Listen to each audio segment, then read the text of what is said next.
Hello and welcome to him with physiotherapy. मैं doctor Anandesh Kumar, physiotherapist, him with physiotherapy से बात कर रहा हूँ। आज का जो टॉपिक है, सेकंड पार्ट है gym injury, gym workout, gym diet. और इसको आप कोई भी इंजरी होने पर आप फर्स्ट एड कैसे लेते हैं। सेकंड पार्ट में मैं बात कर रहा हूँ नॉन प्रोफेशनल जिम, जो अपने प्रोफेशन से हट करके, जो इनका जिम प्रोफेशन नहीं है, जिनका बॉडी बिल्डर बिल्डिंग प्रोफेशन नहीं है, एक कॉमन मैन जो ऑफिस वर्क में है, जो आईटी फील्ड में है, जो टीचर है, जो फिजियोथेरेपिस्ट है, जो डॉक्टर है, इंजीनियर है, ये अपनी बॉडी को कैसे फिट रखते हैं। और अगर कोई सिकनेस हो, कोई किसी तरह की तकलीफ है, तो जिम स्टार्ट करते हैं।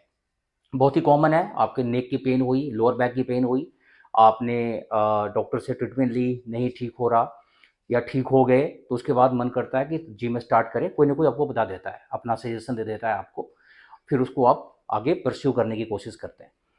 तो जब भी इस तरह के कॉमन मैन, एक मेल या फीमेल, दोनों के लिए बात कर रहा हूँ, जब स्टार्ट करते हैं लाइक मेंटेनिंग बॉडी हेल्थ, अपना वजन कम करना चाहते हैं, अपने जॉब में ज़्यादा लंबे समय तक सिटिंग या स्टैंडिंग में होना चाहते हैं, करना चाहते हैं, कैसे स्टार्ट करें जिम को। जिम को स्टार्ट करना उतना ही मुश्किल है जैसे आपको उठाकर एक 10,000 की भीड़ में स्टेज पर खड़ा कर देना होता है।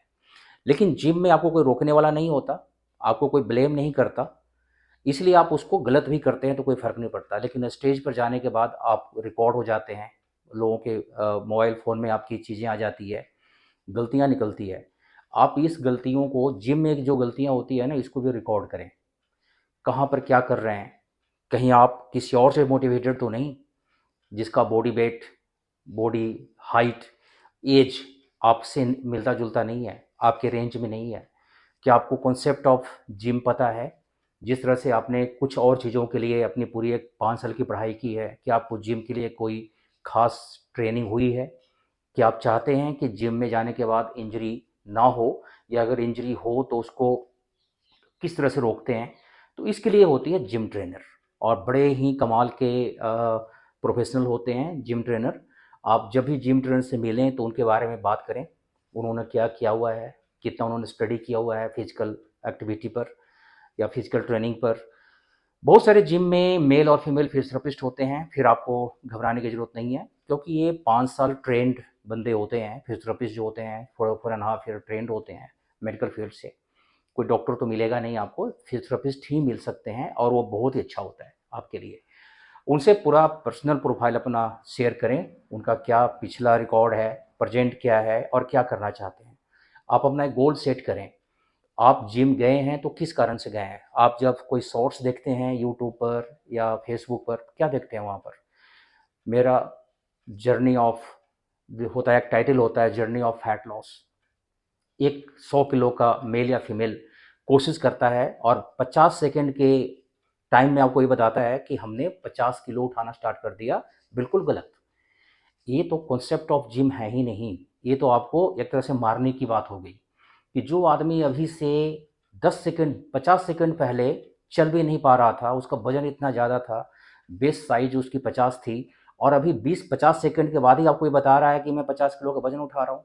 ये इस तरह की जिम होनी नहीं चाहिए, और ये जिम के रूल के अगेंस्ट में है। क्योंकि आपको अगर फिट रहना है तो आप फिटनेस वाली ही जिम करें। अगर आपको 200 किलो का वजन उठाना है तो उसका एक अलग ही तरीका होता है। एक जो आदमी अभी 200 किलो का है, वजन के कारण से मरा जा रहा है, और वो बोल रहा है कि मैं जिम में जाऊंगा और अपनी बॉडी को दिखा करके हमने बॉडी बिल्डिंग करनी है, ये जिम है ही नहीं, इसको कुछ और ही बोलेंगे, ये संभव नहीं है। कुछ एक्सेप्शन हो सकते हैं। सेकंड वो कैटेगरी हैं जो काफ़ी ज़्यादा एंथुसियास्टिक हैं, जिनकी उम्र 18-20 साल 22 साल है, अपने गांव से, पिंड से शहर में आए हैं। शहर में कल्चर है आजकल जिम का, अपने आसपास के फ्रेंड्स को, बॉडी को देख करके वो भी जिम स्टार्ट करते हैं, और वहाँ पर वो जा करके अपने फ्रेंड्स के सारे जो पैरामीटर्स हैं वो अपने ऊपर में अप्लाई करते हैं।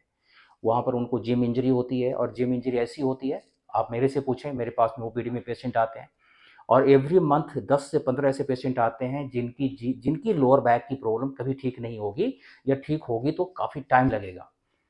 लाइक उनका डिस्क बल्ज हो चुका है, उनके नर्व दब चुके हैं, उनकी बोन्स में इंजरी है, उनकी लिगामेंट रप्चर हो चुके हैं। अब ऐसे पेशेंट बिना सर्जरी के तो ठीक होने से रहे, सर्जरी वो करवा नहीं सकते, क्योंकि उनके इंजरी होने के बाद जब सर्जरी का स्टेज आता है तो वहाँ पर ऐसे ऐसे लोग उनके बीच में आ जाते हैं जो उनको बिल्कुल इस लायक नहीं छोड़ते कि वो सर्जरी के लिए भी सोच भी पड़े। तो डॉक्टर को यहाँ पर बड़ा काफ़ी परेशानी होती है, उसको ठीक करें तो कैसे करें। ऐसी चीज़ें ना आए आपके सामने, और ये आप कंट्रोल में रहें, आपकी बॉडी आपका हमेशा साथ दे, लाइफ लॉन्ग के लिए साथ दे, कोई पोटेंशियल डैमेज ना हो। तो इसके लिए बहुत ज़रूरी है कि आप जब भी जिम जाएं तो अपने जिम ट्रेनर से प्रॉपर गाइडेंस लें और अपना मोटिव बताएं कि उनको मुझे करना क्या है। मुझे जिम में आकर के फिट रहना है और मुझे एक अच्छी जॉब करनी है आईटी फील्ड में, मुझे टीचर बनना है, डॉक्टर बनना है, इंजीनियर बनना है, फिजियोथेरेपिस्ट बनना है, या फिर मुझे आगे जिम में ही जाना है और मॉडलिंग करनी है, या फिर बॉडी बिल्डर बनना है। तो फिर वो समझ जाएगा कि आपके साथ में किस लेवल की प्रैक्टिस स्टार्ट की जाए। सबसे इम्पोर्टेंट, जिम में जब भी जाएं तो वर्कआउट करने से पहले लोग काफ़ी ज़्यादा वार्म अप करते हैं। वार्म अप इतना करते हैं कि वो 20-25 मिनट में थक जाते हैं। थकने के बाद शुरू होता है उनका एक्चुअल जिम। ये कॉन्सेप्ट ऑफ जिम के बिल्कुल अगेंस्ट है। पहले आप अपने आप को तो बिल्कुल ही मार दिया, एनर्जी रही नहीं। अब आप उठाएंगे वजन, उसमें भी वजन उठाएंगे अपने बॉडी वेट का डबल, तो इंजरी तो होगी। अगर आप वार्म अप करते हैं तो थके नहीं, वार्म अप में थका नहीं जाता। ये कॉन्सेप्ट ही गलत है कि पहले आप अपने आप को थकाओ, एनर्जी को ख़त्म कर दो, फिर उसके बाद वजन उठाओ। कहाँ से वजन उठाओगे आप? जब शरीर में जान ही नहीं है तो वजन कहाँ से उठाएंगे?